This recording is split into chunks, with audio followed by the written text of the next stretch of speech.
Meus amados, vamos abrir a palavra do Senhor. Evangelho segundo João, capítulo 20.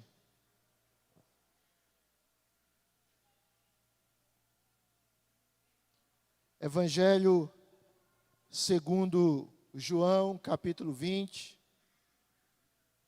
do verso 26 ao verso 31.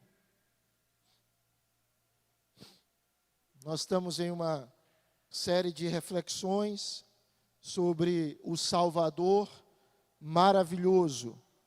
E nesta manhã a gente vai meditar sobre o Salvador que vence a nossa incredulidade.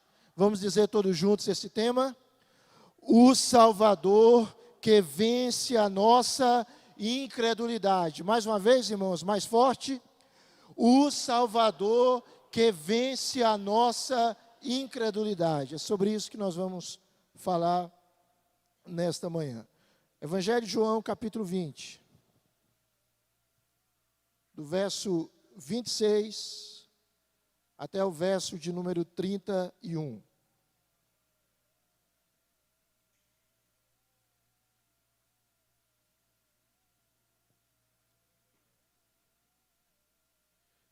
João 20, 26 a 31 diz: Passados 8 dias, estavam outra vez ali reunidos os seus discípulos, e Tomé com eles. Estando as portas trancadas, veio Jesus, pôs-se no meio e disse-lhes: Paz seja convosco. E logo disse a Tomé: Põe aqui o dedo e vê as minhas mãos. Chega também a mão e põe-na no meu lado. Não sejas incrédulo, mas crente. Respondeu-lhe Tomé: Senhor meu e Deus meu. Disse-lhe Jesus: Porque me viste, creste? Bem-aventurados os que não viram e creram. Na verdade, fez Jesus diante dos discípulos muitos outros sinais que não estão escritos neste livro. Estes, porém, foram registrados para que creiais que Jesus é o Cristo, o Filho de Deus, e para que, crendo, tenhais vida em seu nome. Amém. Ó Senhor, nós te louvamos pela oportunidade de estarmos como teu povo aqui.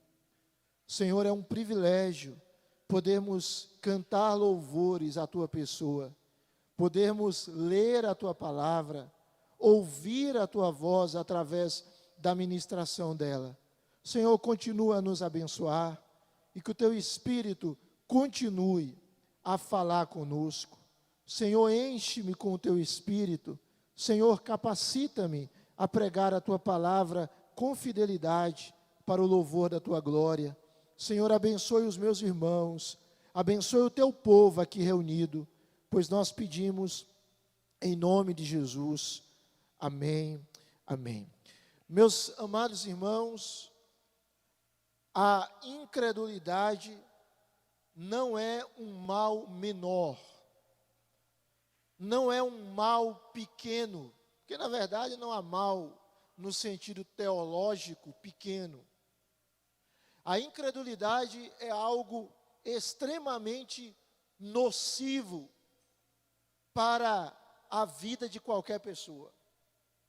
Isso é tão sério que a Bíblia chama o servo de Deus de crente, e aquele que não serve a Deus de incrédulo.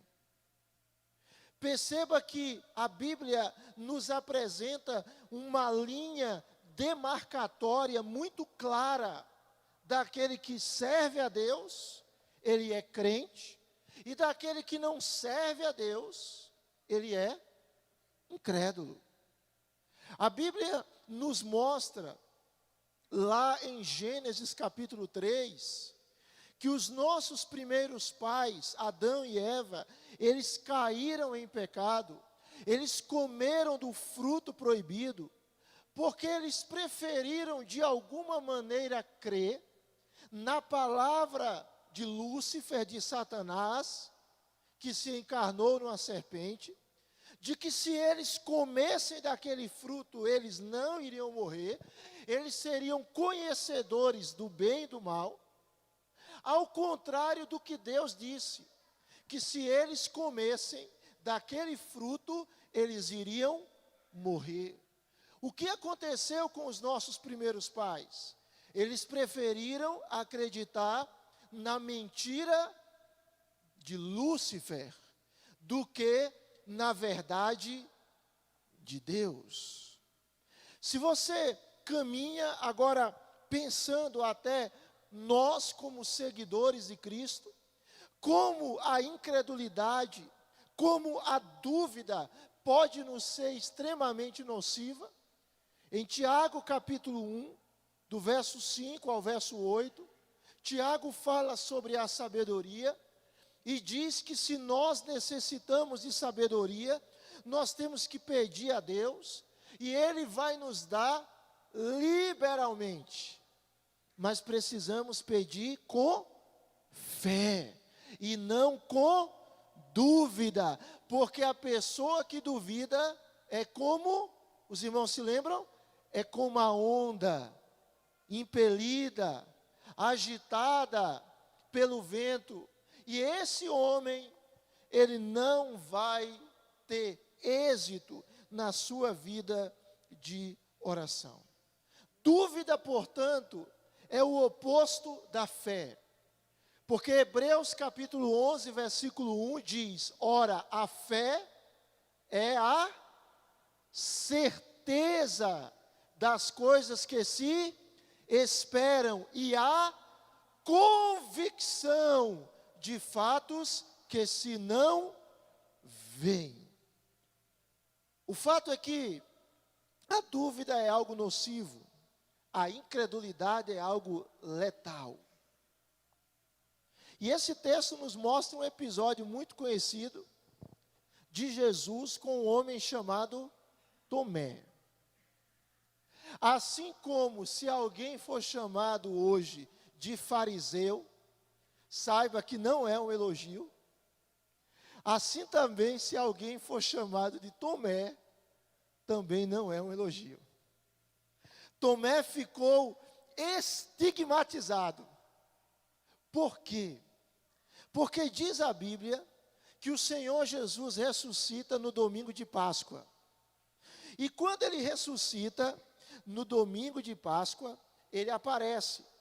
Ele aparece para algumas mulheres, ele aparece para 2 discípulos no caminho de Emaús, e ele também aparece para 10 dos discípulos.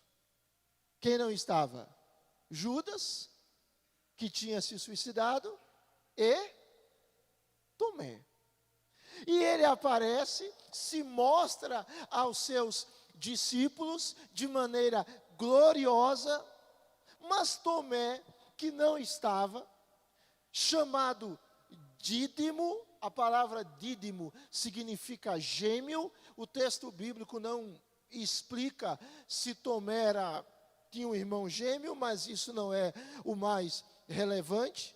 O texto vai nos mostrar que quando Tomé ouve o testemunho dos discípulos, que eles viram o Senhor, Tomé diz, em João 20, 25, você pode observar aí na sua Bíblia, se eu não vi nas suas mãos o sinal dos cravos, e ali não puser o dedo, e não puser a mão no seu lado, de modo algum acreditarei.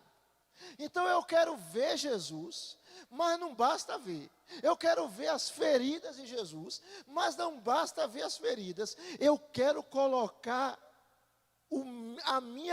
eu quero ver nas mãos dele o sinal dos cravos, e eu quero colocar o meu dedo, e eu quero colocar a mão no lado dele, assim eu vou acreditar. Bem, Tomé não acreditou no relato dos seus irmãos. Tomé estava convencido de que a morte era o fim. A despeito de Jesus ter dito em várias ocasiões que iria ressuscitar, Tomé não creu. O lema de Tomé é um lema muito comum hoje. Ver para crer. Se eu não ver, eu não acredito. Você já viu gente dizendo isso? Eu só acredito se eu ver. Só que isso na vida de fé não combina. Isso pode ser usado para outras coisas, mas na vida espiritual, porque vida espiritual está estabelecida numa realidade de fé em verdades invisíveis, mas em verdades reais. Bem, Tomé disse, eu só creio se eu ver. 8 dias depois, Jesus volta a se apresentar aos seus discípulos. E se você olhar aí o texto, os seus discípulos estão reunidos, verso 26, mas quem está com eles agora? Tomé está com eles. E o texto nos mostra que as portas estão trancadas. Por que estão trancadas? Porque eles estavam com medo. Eles estavam com medo dos opositores da fé. As portas estavam trancadas e simplesmente Jesus se coloca no meio deles. E esse é um texto curioso. Porque a gente não sabe exatamente o que João tinha em mente aqui. Se Jesus chega lá, bate na porta e eles abrem, ou se Jesus tinha um corpo que atravessava a parede. Porque você olha o texto de João e parece que tem essa ideia, mas o texto não explica. Porque João faz questão de dizer que as portas estavam trancadas. E de repente, Jesus se põe no meio deles. Bem, sem se preocupar com esses detalhes, que o texto não revela, o fato é que Jesus está presente novamente com os seus discípulos, agora ressuscitado, e Tomé está ali. E aí nós vemos a manifestação desse Salvador, que vence a nossa incredulidade. Quantas vezes, irmãos, nós duvidamos? Quantas vezes, irmãos, nós somos mais tendentes a crer do que a descrer? Aliás, mais tendentes a descrer do que crer. Algo que arruinou muitas igrejas, lá no velho continente, na Europa, também nos Estados Unidos, foi a incredulidade. Foi a incapacidade de crer na Escritura. Foi o conceito de uma Escritura humana e só humana e cheia de erros. E se você olhar, muitas e muitas igrejas que se acabaram na Europa e nos Estados Unidos, elas foram infectadas pela incredulidade, disfarçada de racionalismo, disfarçada de iluminismo, disfarçada de era da razão. Meus amados irmãos, mas Jesus chega a Tomé, chega aos discípulos, e ele vence a incredulidade de Tomé. Esse mesmo Jesus que um dia venceu a minha e a sua incredulidade. Esse mesmo Jesus que um dia quebrantou o nosso coração. Esse mesmo Jesus que um dia nos tirou da descrença e nos levou para a fé. E Jesus age na vida de Tomé. E é impressionante como Jesus é didático, como Jesus é paciente, como Jesus confronta, mas Ele confronta amorosamente, e você vai perceber esse Salvador que vence a nossa incredulidade em vários momentos nesse texto. Primeiro, olha aí na sua Bíblia, Ele é o Salvador que ministra a sua paz ao nosso coração atormentado, ou medroso, ou duvidoso. O texto diz no verso 26, que Jesus simplesmente se põe no meio deles, e o que é que Jesus diz, irmãos? Verso 26, o finalzinho: paz seja convosco. Jesus chega e já traz uma saudação hebraica comum naquela época, o shalom de Deus. E Jesus diz que a paz esteja com vocês. Esse mesmo Jesus já tinha dito, no próprio Evangelho de João é registrado, ele diz: eu deixo-vos a paz, a minha paz vos dou. Eu não dou a paz que o mundo dá, a minha paz é uma paz diferente. E Jesus começa a desfazer a dúvida do coração de Tomé, primeiramente ministrando paz. Que haja paz nos seus corações, que haja paz nas suas vidas. A minha oração, irmãos, é que a paz de Deus e a paz com Deus esteja na nossa alma. Nesses dias de tanta ansiedade, é interessante que Paulo fala em Filipenses 4, versos 6 e 7, que a gente não deve andar ansioso por nada, mas que a gente deve lutar contra a ansiedade orando, entregando a Deus as nossas petições. E no verso de número 7 diz: e a paz de Deus, que excede o que, irmãos? A todo entendimento, ela vai montar guarda, ela vai guardar a vossa mente e o vosso coração em Jesus Cristo. Talvez nesses tempos que se fala tanto de paz no mundo, você não esteja em paz. E essa falta de paz gera dúvidas no seu coração. Será que Deus vai cuidar disso? Será que Deus vai me sustentar? Será que Deus vai responder a minha oração? Será que Deus vai resolver essa situação na minha família? Será? E a gente precisa ouvir mais uma vez o Salvador trazendo ao nosso coração a sua paz e nos dando a certeza que a vontade dEle vai ser feita na nossa história, que o projeto dEle vai ser cumprido e que Ele não vai nos abandonar jamais. Amém, meus amados irmãos? Deus não vai abandonar o seu povo jamais. E isso é fantástico. Porque se você olha o roteiro dos discípulos, quando Jesus é entregue para ser condenado e morto, qual dos discípulos fica com Jesus? Qual fica? Nenhum fica. O abandonam temporariamente. E o que fica, não fica bem.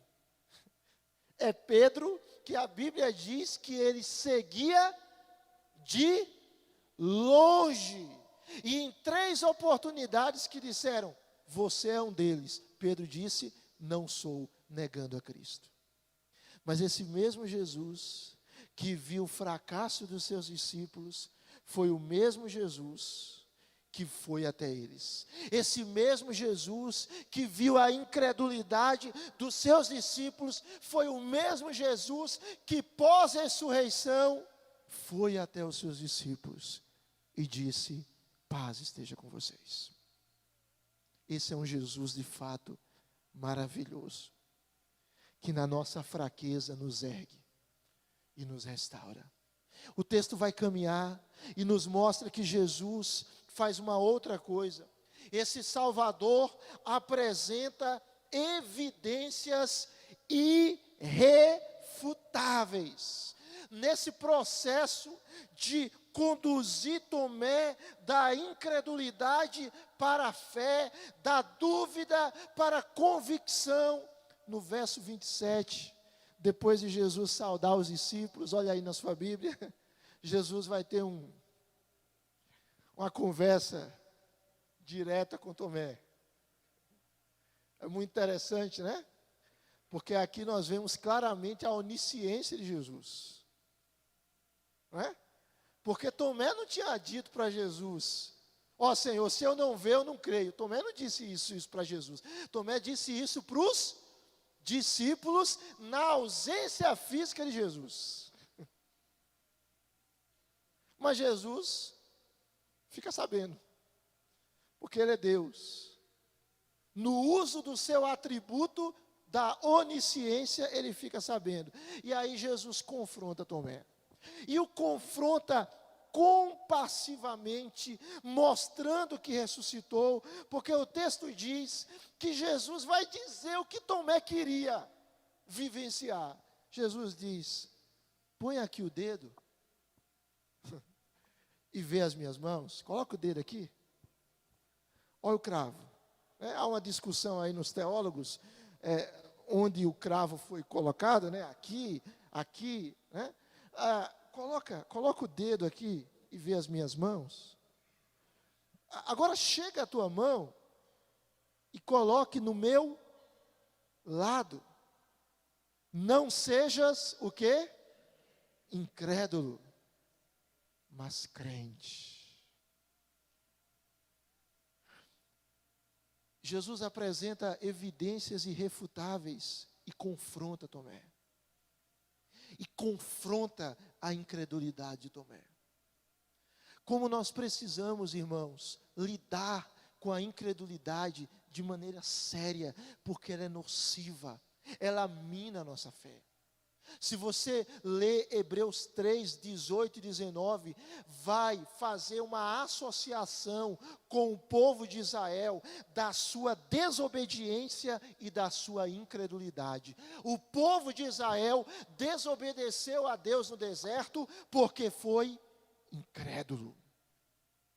A desobediência é filha da incredulidade. Você entende isso? A incredulidade é a mãe da desobediência. Quando a gente para de crer nas verdades de Deus, nos mandamentos de Deus, nas promessas de Deus, quando nós paramos de crer nas ameaças de Deus, quando nós começamos a duvidar do que Deus diz na sua palavra, nós começamos a transitar na incredulidade, e a incredulidade vai nos levar à desobediência. Na verdade, ela já é uma desobediência e que gera mais desobediência. E Jesus diz para Tomé: não sejas incrédulo, seja crente, seja crente. Meu amado irmão, minha amada irmã, cada um de nós que estamos aqui, não sejamos incrédulos, sejamos crentes, porque é isso que nós somos crentes, nós cremos no que Deus diz, nós cremos na palavra de Deus, de Gênesis a Apocalipse, ela é a verdade, ela não tem erros, ela é pura, ela é limpa, ela é eterna. Então creia nessa palavra, meu amado irmão, cada vez mais, porque ela é a verdade. Esse Salvador que ministra paz, esse Salvador que apresenta evidências irrefutáveis, é o mesmo Salvador que agora é adorado. A incredulidade de Tomé é quebrada, e agora ele adora o Salvador, ele sai da incredulidade para a crença. E ele diz aí, verso de número 28, o que é que Tomé diz? Vamos ler juntos? Senhor meu e Deus meu. Vamos ler juntos, irmãos, toda a igreja, bem alto. Senhor meu e Deus meu. Tomé diz: eu estou submisso à tua vontade, tu és o meu Senhor, eu estou submisso ao teu querer, tu és o meu Deus. O que ele está fazendo aqui, irmãos? Ele está adorando. Esse é um texto claro que mostra que Jesus é Deus. Se alguém chegar para você e dizer: Jesus não é Deus, ou se reportar aquela heresia do 4º século de Ário, que dizia que Jesus é a primeira criatura do Pai, heresia que foi refutada por Atanásio, lá no concílio de Niceia, naquela época nenhum de nós era nascido, 325 depois de Cristo. Se alguém chegar para você e dizer: não, Jesus não é Deus, não, ele é um homem bom, ele foi um profeta, ele é o Messias, mas ele não é Deus. Dentre N textos, inclusive no Evangelho de João, vários, olha o que Tomé está dizendo: tu és o meu Senhor e tu és o meu Deus. Tomé entende que se Jesus ressurgiu e ele ressurgiu, se Jesus venceu a morte e ele venceu a morte, é porque ele é divino. A ressurreição de Jesus foi a prova de que ele é Deus. E esse Tomé descrente agora adora. Não é o que aconteceu conosco, irmãos? Um dia nós fomos descrentes. Um dia nós não queríamos nada com Deus. Um dia nós éramos, no máximo, religiosos. Um dia, quem sabe, alguns de nós não criam na palavra de Deus, mas um dia a palavra do Jesus ressurreto nos confrontou e nós saímos da incredulidade para a fé. Louvado seja o nome do Senhor. J. Carson diz: o cético mais obstinado legou para nós a mais profunda confissão. Em último lugar, nós temos aqui o Salvador que ministra a paz, o Salvador que traz evidências irrefutáveis, o Salvador que agora é adorado, o Salvador que conduz o homem, o tirando da incredulidade, vencendo a nossa incredulidade e nos levando à verdadeira fé. O texto vai nos mostrar, irmãos, verso de número 29, olha o que Jesus diz. Vamos ler o que Jesus disse? Porque me viste e creste, vamos ler juntos? Bem-aventurados os que não viram e creram. Agora só a igreja, exatamente. Jesus está mostrando que ele nos leva a uma fé que é diferente da crendice. Fé é diferente de crendice. A crendice, ela depende de algo físico. Eu vou crer nesse negócio porque esse negócio aqui representa alguém que eu confio. E aí quando eu pego nesse negócio e olho para esse negócio, a minha fé é alimentada. Isso não é fé, irmãos. A fé é a convicção de fatos que se não veem. A gente não precisa de objeto para ter fé. Nós temos a palavra de Deus. E é isso que Jesus diz para Tomé. Jesus diz: porque você viu, você creu? Felizes os que não viram e creram. Você é feliz, meu irmão, porque você não viu, mas você creu. Alguém aqui já viu Jesus passeando no seu quarto, 10 horas da noite? Hein?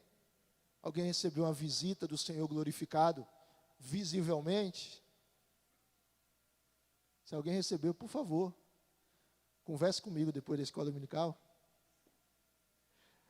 A gente não viu, irmãos, mas louvado seja Deus, nós vimos pelos olhos da fé e nós cremos. Felizes são aqueles que não viram e creem. A fé não precisa ver para crer, a fé crê. E porque crê, ela vê. Nós um dia veremos o nosso Salvador, porque nós cremos nele sem vê-lo. Nós vamos ver a glória de Deus, porque como disse o próprio Jesus, se creres, verás. Aleluia! Se creres, verás a glória de Deus. Felizes os que não viram e creram. É uma fé que se distingue da crendice. É uma fé baseada na verdade. Olha aí o verso 30. Olha o verso 30. Quando João agora dá o seu testemunho. E ele diz: Jesus fez diante dos discípulos muitos outros sinais. Quantos sinais João apresenta no seu evangelho? Os irmãos sabem? Quantos? 7. Muito bem. 7 sinais. Mas Jesus fez muitos. Se você ler os 4 evangelhos, eles relacionam só os 4 evangelhos, pelo menos 35 milagres. Ele fez muitos que não estão registrados nesse livro, mas estes foram registrados para que vocês creiam. É uma fé baseada na verdade. E eu termino dizendo que essa fé que Deus nos leva, que o Salvador nos leva, é uma fé cristocêntrica, ou seja, é uma fé que tem Cristo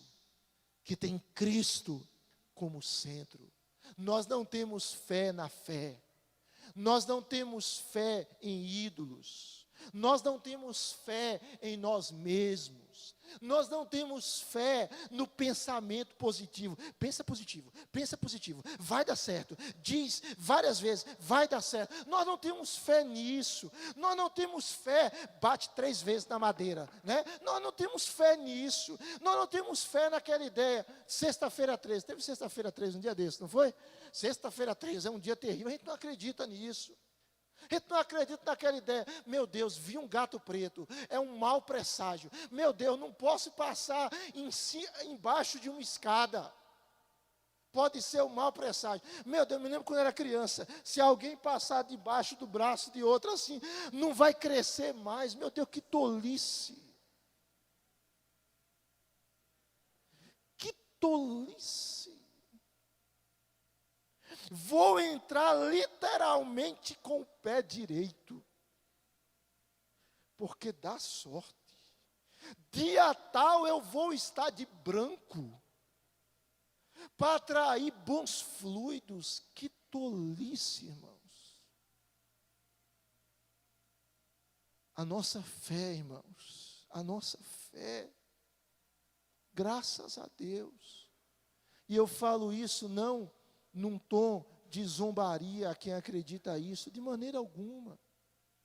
Não, mas eu falo isso para mostrar a você que a fé que nós cremos é uma fé em Cristo somente, e essa fé é suficiente. João diz que ele tem 2 propósitos. Primeiro, olha aí na sua Bíblia, primeiro, apresentar Jesus como quem? Verso 31, como o... Alô? Veja aí na sua Bíblia, por favor. Apresentar Jesus como quem? Como o Cristo, o Filho de Deus. Ou seja, o primeiro propósito de Jesus é apresentar Jesus como... O primeiro propósito de João, é apresentar Jesus como Cristo, como Messias, como Filho de Deus. É uma fé cristocêntrica, mas é uma fé que resulta na vida eterna. O texto diz que João tem um segundo propósito. O segundo propósito de João é mostrar que aqueles que creem em Jesus, o que é que eles vão ter, irmãos? Vida. E eles vão ter vida em quê? No nome de Jesus. Jesus lhe dá o maior de todos os presentes. E Ele não vai lhe dar apenas na eternidade, Ele já lhe deu agora, e você já começa a desfrutar agora, e vai desfrutar plenamente na eternidade, por meio de Jesus, por meio da fé em Jesus, nós temos vida eterna, nós iremos viver com o Senhor, numa vida de plenitude, eternamente, numa vida feliz, eternamente, numa vida abençoada, eternamente, porque o nosso Salvador, Ele venceu a nossa incredulidade, e Ele nos deu a verdadeira fé. Vamos nos colocar de pé, irmãos, e vamos orar.